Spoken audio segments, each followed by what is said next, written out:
Join the conversation by calling in at 476-1045 or tweet into the show at 1045 The Team. It's Big Board Sports with Roger Weiland on 1045 The Team. ESPN baseball analyst Tim Kurkjian joins us, as he does every Friday, as we partner up with the National Baseball Hall of Fame in Cooperstown. Busy weekend for them, Hall of Fame weekend. Tim, Roger Weiland, Chris Honorado in Albany on ESPN Radio. Good morning. How are you, Roger? How are you, Chris? We're great, Tim. Yeah, we're great, Tim. Thank you. We'll get right to our lead story, which is the injury to Aaron Judge, and he's going to miss about 3 weeks with a chip fracture on his wrist. What does this mean for the New York Yankees, the fact that Aaron Judge is probably going to miss, Tim, somewhere in the neighborhood of 20-21 games? Yeah, this puts them in trouble trying to catch the Red Sox, because the Red Sox are so good right now. And the Yankees did get a whole lot better this week, which we'll talk about in a minute, with the 2 pitchers they acquired.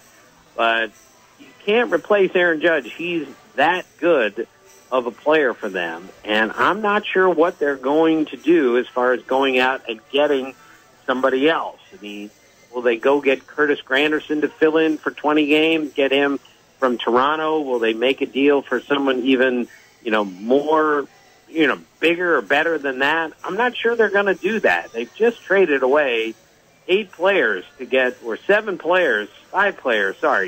pretty good talent in there.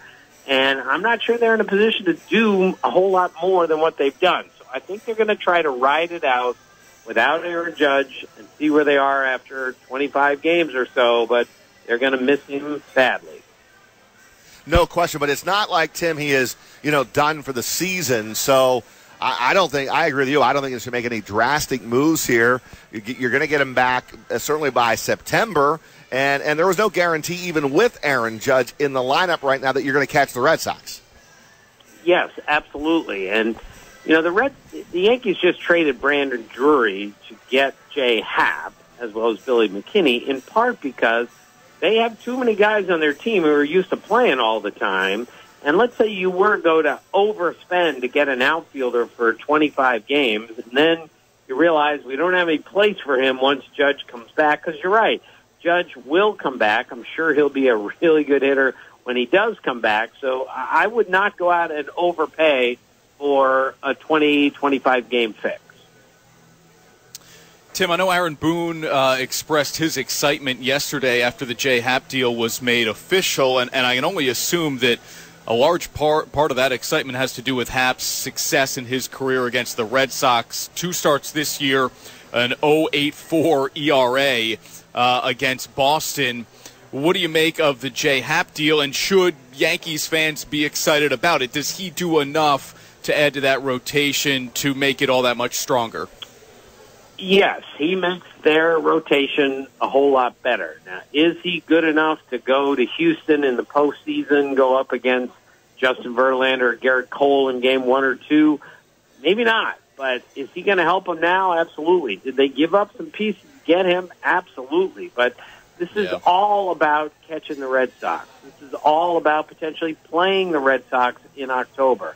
And Happ's ERA, the last 10 starts, I think it is, against Boston, is under 2. And his last 17 and 2/3 innings, 2 earned runs, 1 walk, 25 strikeouts.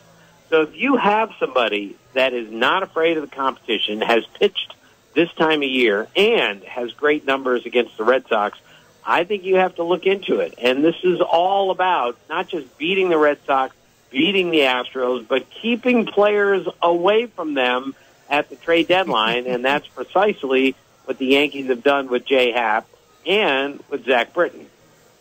And then, Tim, you throw in Sonny Gray, and I know a lot of Yankee fans have been down on him for the most part this year, but now, he left with a thumb injury last night. I don't think that's believed to be serious, but in his last 3 starts, Sonny Gray has looked pretty good. Yeah, he's looked a lot better, and he pitched pretty well at home, and that's the point. But they still just can't count on him in this season where a World Series is expected. They just can't count on Sonny Gray, and that's why they went and got Jay Happ. And he's probably just going to be a 2-month rental, but the Yankees are in a great position now to add starting pitching and add Zach Britton. And as you guys know, they looked at that starting pitching market and saw Cole Hamels and Jay Happ as maybe the two best pitchers and said those guys are useful, they're helpful, but they're not difference makers, whereas Zach Britton might be a difference maker. I told you guys, one of the Orioles told me Britton is this close to being the Zach Britton of old, and if he's that guy with that darting sinker that nobody can hit, and you add him to an already dominant bullpen, the Yankees may go into October, whether they win the wild card or not, are a wild card team or not, they can go into October saying if we can get 4 innings out of our starters, we're in the best position of any team to beat them from there. ESPN's Tim Kurkjian with us here on Big Board Sports, 104.5 The Team, ESPN Radio. Tim, nothing makes me feel older than watching players I grew up watching go into the Hall of Fame, and that'll happen this weekend. Chipper Jones, I don't need to tell you, I'm a Braves fan, one of my all-time favorites, but Vladimir Guerrero and Trevor Hoffman and Jim Thome. Do you have a quick story about Chipper? Because I know you've put into historical perspective what he has done not only as a switch hitter but also as a third baseman. I got him as the 4th best third baseman of all time. This is my list, no one else's. It's subjective, but for me it's Mike Schmidt, Eddie Matthews, George Brett, and Chipper Jones. That's the list. That's the top 4. That's how good he is. But the story that matters with him is at the pre-draft signing with the Braves, the whole meeting took 30 minutes. And the first offer the Braves made, Chipper Jones took it. And his dad took him upstairs and said, what are you doing? You can hold out and get a whole lot more than this. And he said, I know I can. I want to be the number 1 overall pick. I want to play now. And I'm going to make so much money playing this game, I don't need to get it all right away. And that story speaks directly to the confidence that Chipper Jones had the minute he signed until the day he left the game. He always knew that he is one of the best players on the field, if not the best certain nights. And Mark Teixeira told me he's one of the smartest players he's ever been around. Tim, what do you make of the entire induction field going into the Hall of Fame this weekend? Well, I love it. Jim Thome, 612 homers. He snuck into the dugout once as a 9-year-old to meet Dave Kingman, his hero, 2 minutes before the game. And Kingman shook his hand and said, son, you got to get out of here. And then he went on to hit 612, including 13 walk-off homers, the most in history. Trevor Hoffman was a shortstop and not a very good hitter. And a teammate said, you need to become a pitcher. A year later, he was, and he went on to save 601 games. And Vlad Guerrero was seen at a tryout camp in the Dominican at age 18. The scout, Fred Ferreira, saw him for 10 minutes. He watched him run, throw, and hit, and they played a scrimmage. Guerrero took one at bat, hurt his leg, and Ferreira said, I've seen enough. Sign him. And he ends up being one of 6 players ever. 318 average, 449 homers, breathtaking player. Alan Trammell, one of the all-time reliable shortstops ever. So glad that he's going in. And Jack Morris was on the mound in Game 7 in 1991. Tom Kelly came to take him out, and Morris looked at him and said, I'm not coming out of this game. And Randy Bush told me after the game that if Tom Kelly had tried to take Morris out of that game, it would have been the first time ever that a manager was killed on the pitcher's mound. That's how intense Jack Morris was.